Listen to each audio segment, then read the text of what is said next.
मायका। लो प्रीति, तुम्हारी मनपसंद मिठाई काजू कतली लेकर आया हूँ। तुम्हारे भतीजे मोनू की शादी फिक्स हो गई है। 8 नवंबर को सगाई है और 27 नवंबर को शादी है, तो तैयारी अभी से शुरू कर दो। आखिर इकलौती बुआ हो और तुम्हारा भी तो लाडला है। चलो फटाफट मुंह खोलो और मुंह मीठा करो। भैया मुझे नहीं खानी यह काजू कतली। अरे प्रीति, छोड़ो पुरानी बातों को। जो हो गया उसे भूल जाओ। जितना पुरानी बातों को याद रखोगी उतना ही दर्द तकलीफ बढ़ेगी। प्रीति कुछ समय के लिए अतीत में खो गई। प्रीति और उसके भाई रोहित को काजू कतली का विशेष शौक था। जब भी घर में काजू कतली की मिठाई आती, दोनों बहन भाई उस पर झपट पड़ते थे। मम्मी पापा बहुत समझाते, पर दोनों पर कुछ असर नहीं होता। दोनों की मनपसंद मिठाई थी काजू कतली। समय आने पर प्रीति की शादी एक अच्छे घर में हो गई और उधर भाई की भी शादी हो गई। दिवाली पर प्रीति के ससुर जी ने ऑर्डर देकर 5 किलो शुद्ध काजू कतली बनवाई, ताकि वह अपने रिश्तेदारों में शुद्ध मिठाई भिजवा सके। और घर में भी सभी को काजू कतली बेहद पसंद थी। दिवाली के 2 दिन बाद भाई दूज वाले दिन प्रीति का भाई अचानक प्रीति से तिलक करवाने आ गया। प्रीति को तो पता भी नहीं था कि वह आने वाला है, क्योंकि कितने सालों से भाई का भाई दूज के दिन आना ही नहीं हो पाता था। हाँ, राखी पर अवश्य आता था।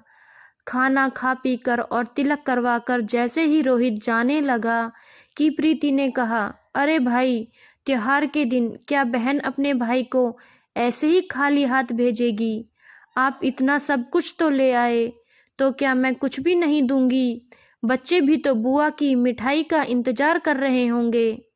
आप 2 मिनट रुकिए, बस मैं अभी आती हूँ। प्रीति ने घर पर रखी हुई काजू कतली में से आधा किलो का डिब्बा अपने भाई के लिए तैयार कर लिया कि तभी सासू माँ वहाँ आई और बोली, तुझे पता है काजू कतली का भाव 800 रुपये किलो है और तू अपने भाई को इतनी महंगी मिठाई देने जा रही है। अरे अंदर लड्डू पड़े हैं, वह रख दे। काजू कतली तेरे पीहर वालों के लिए नहीं बनवाई है। अगर ऐसे ही लुटाती फिरेगी तो हम और रिश्तेदारों को क्या देंगे? लेकिन माँ, मैंने तो भाई के लिए कुछ मंगवाया भी नहीं था और यह इतनी सारी मिठाई है और भाई और बच्चों को भी पसंद है। कहा ना एक बार, काजू कतली नहीं मतलब नहीं। बिल्कुल शर्म लिहाज है कि नहीं? भाई ने ऐसा क्या दे दिया जो इतनी महंगी मिठाई भाई को दिए जा रही है? सास के द्वारा इतना जलील होने पर उसकी आंखों से आंसू आने लग गए। वह कमरे में आई तो देखा उसका भाई रोहित जा रहा था। शायद रोहित ने भी यह बातें सुन ली थी और वह अपने आप को बहुत जलील महसूस कर रहा था और उसे लग रहा था कि उसके कारण उसकी बहन को भी जलील होना पड़ रहा है। जब वह घर से बाहर आया तब प्रीति ने भाई के दिए पैसों में से 200 रुपये देते हुए कहा, भैया घर जाते समय बच्चों के लिए चॉकलेट ले लेना और कहना उनकी बुआ ने इस बार चॉकलेट भेजी है, अगली बार उनकी पसंद की मिठाई लेकर आएगी। और हाँ भैया, यह जो कुछ भी हुआ घर जाकर मत बताना। ऐसा कहते हुए प्रीति रोने लग गई। अरे प्रीति, तू क्यों चिंता करती है? तेरा भाई है ना, मैं सब संभाल लूँगा। तू बस अपने ससुराल में अच्छे से रहना और मेरी चिंता बिल्कुल मत करना। प्रीति के पति यह सब देखते हुए भी चुप रहे, क्योंकि वह आज तक अपने माता पिता के सामने नहीं बोले थे, किंतु वह अपनी पत्नी को ऐसे जलील होते हुए भी नहीं देख पा रहे थे। उधर भाई अपने परिवार के लिए रास्ते में से काजू कतली का डब्बा, चॉकलेट और नमकीन का पैकेट ले गया, जिसे देखकर बच्चे और प्रीति की भाभी खुश हो गए। उस दिन के बाद से प्रीति को काजू कतली से इतनी नफरत हो गई कि वह उसे देखते ही फेंक देती और उसे पुरानी बातें याद आने लगती।